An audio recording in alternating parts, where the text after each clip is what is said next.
Hello everyone and welcome back to another book review. Please disregard the cat who's down here who's being very feisty this evening. Aren't you, cow?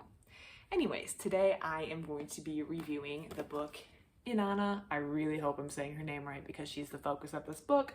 Queen of Heaven and Earth, Her Stories and Hymns from Sumer. And this is a joint work between Diane Wolkstein and Samuel Noah Kramer. So this book kind of fits into my reading on Mesopotamia. Inanna, or I believe she's also known as Ishtar, is the fertility and love goddess who appears very regularly in the ancient Mesopotamian cultures and histories and mythologies and legends and stories. So she is a very, hey, stop biting me. She is a very important character who appears a lot and who has appeared a lot in my readings, and I just wanted to learn more when I saw this in the mythology section, so I decided to get it out. Additionally, I have read some other work by Samuel Noah Kramer. I read his book on the Sumerians, which I really enjoyed. I thought it was really well done and well balanced, so I liked that. And I had known that I had liked his work. Stop biting me. I had known that he had liked, I had liked his work, so I wanted to give this one a try. The one thing I would like to add or put in before I start is that this book is a little older. This is something you can't help when you publish a book. Time will pass and you will, it will become a little bit older, a little bit dated. So this one had a copyright of 1983, so I'm sure that Sumerian work has kind of advanced since this time. However, I think this is a good starting point for, please stop playing with my stuffed cow, for, yeah, Inanna. So the way this book is set up is the first half is quite literally the hymns and everything. Now this has been slightly arranged and edited by Diane Wolkstein, so it kind of flows, unlike just the pure text, which has a lot of gaps and question marks with the translation. She does her best to turn this into a story while remaining true to the real meaning, but it does kind of avoid some of the awkward gaps that you sometimes get. And she's trying to present this as a unified story as the Sumerians would know it to the best of our knowledge. She also presents it in a more or less chronological order. We kind of start with when she's a young girl, and then we go through her mating and marriage to, is it Dumuzi, which is becomes her husband, and then we have her descent into the underworld, which is a very famous story. It's appeared in many of the other books that I've read on the Sumerians. And then we have a section where they just have a lot of the hymns that they have recovered for various occasions or rites that were going to take place specifically relating to Inanna. So that was the first half of the book, and I really like the way the chronology was set up and the editing and the work that was done by Diane Wolkstein. I do wonder if any more fragments have been found or any more additions to the story could be brought to light since the 1983 publishing date, and today I'm sure there have been, but I'd be really interested to know that. However, I don't think it really ruins the story or ruins the flow. Nothing feels like you're missing from reading this book. I really enjoyed the first half of the book. It flowed really well and I really liked it.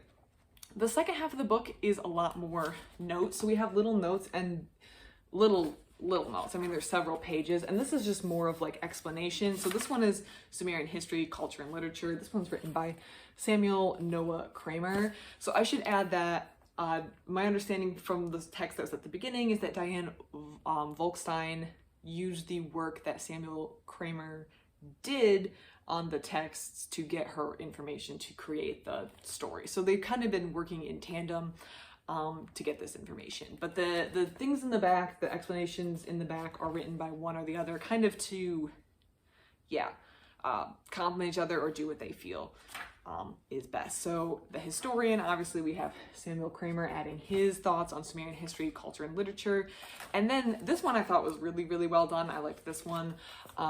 Interpretations of Inanna's stories and hymns, which I didn't actually think I was going to like this little essay by Diane Wolkstein, just because I wasn't sure. Do not attack. Do not attack. I wasn't sure if I was going to like it. I really thought it was going to be more of the like high school English class vibe where we're gonna have to analyze, you know, the joke, the color of the curtains, until you've analyzed the story to death and you don't really care about it. But I think that her notes did a really good job of kind of explaining what I was reading, and I feel like that was especially important as someone who doesn't come from the culture who this text is from. I mean, none of us do. The Sumerian culture really hasn't been alive since Sumerians ceased to be. So we all are going to need a little bit of explanation to kind of see what we're reading and how we're supposed to interpret some of this. And obviously this is her best guess too. And I wonder how much of this would be updated with current information we have. So I like this section a lot more than I thought I was going to. She goes through some of the conventions, like the repetition that is very common in Sumerian poetry. And if you've read any of it, you know the repetition that's kind of used in the story. And another book I read earlier this year that I'm totally blanking on kind of also talked about the repetition and how it may have been used in like spoken repetitions of the work to kind of get the audience involved. And it also just has a really rhythmic state that I feel like is very odd, or I'm not used to it. When I first start reading it, it felt a little odd, but you quickly get used to it and it's kind of enjoyable. So I do think that you get used to reading some of this over time. And I thought her essay was really good.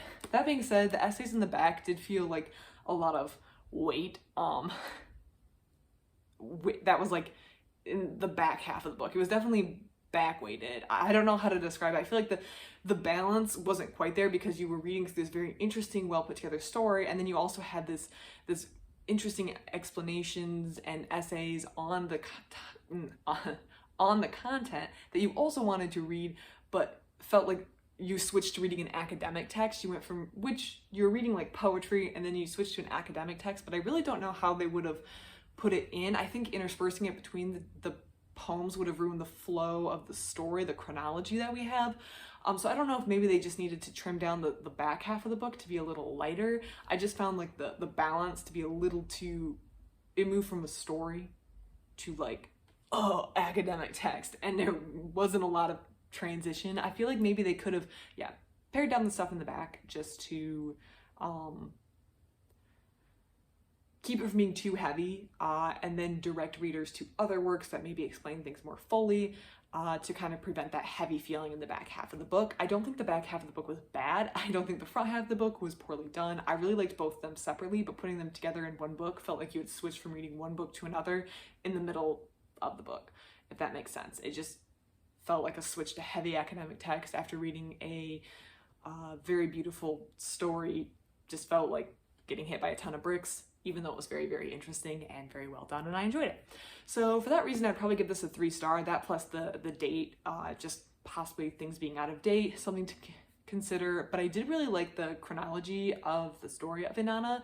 I think if you're interested in that at all, or you've read a lot of stuff about Sumerian culture, and you kind of want to see these myths and stories in order, this would be a really, really good book to start. Or if you just want to read them and then reference the essay in the back that kind of talks about what you're supposed to be looking for in the stories or things to notice in the stories, would also be very, very interesting to do. I definitely think this is a good book. Just maybe a little bit more editing would have kind of helped it along. That's just my opinion on this.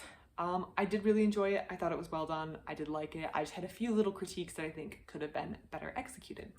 Also, I want to say that when reading mythology, and this is kind of a side note, when reading mythology, sometimes the order of things can kind of get mixed up, and I think that's what's really helpful with this, is it put the stories in a more or less chronological order, where I had heard all of the, especially like the more, what do you call it, narrative stories, poems, hymns in this book that kind of told the story. I had heard them all before, but seeing them in one place in one direct order, and then kind of cleaned up and made to be presented as a coherent whole, was really, really enjoyable, and it also clarified things a lot more and made a lot more sense. So I really enjoyed that, and I think if you enjoy that and wonder if there's something like that for other mythological worlds, there was a book on Egypt called Pantheon that I read earlier this year. I think it was maybe like really early in the year, like January or something, and that one was the more or less chronological story of parts of Egyptian mythology, which I thought was really, really well done too. That was more in a comic format, so way less academic than this book, but it had the same feel where it put things in a chronological order and just made it really enjoyable for a modern reader to read and fully kind of understand what the flow of the story in this universe was. So if you read this, or the idea of putting all these myths that you're familiar with in one coherent single story seems appealing to you, then you might want to check out the Pantheon book that I've read and reviewed on this channel, because I think it could be a really good fit for you with regard to Egyptian mythology. If you have any other books on Inanna or Sumerian culture that you'd like to recommend, I'd love to hear about them, read them. I'm interested in reading about Sumerian culture, and also the other cultures that took place or existed in ancient Mesopotamia, like the Babylonians. All of that's very interesting to me, so I'd love to hear it. If you have thoughts on this book or know of anything similar where it kind of puts the myths in chronological order, that's really interesting to me, so I'd also love to hear it. Other than that, everyone, thank you so much for watching. I hope you have a great rest of your day.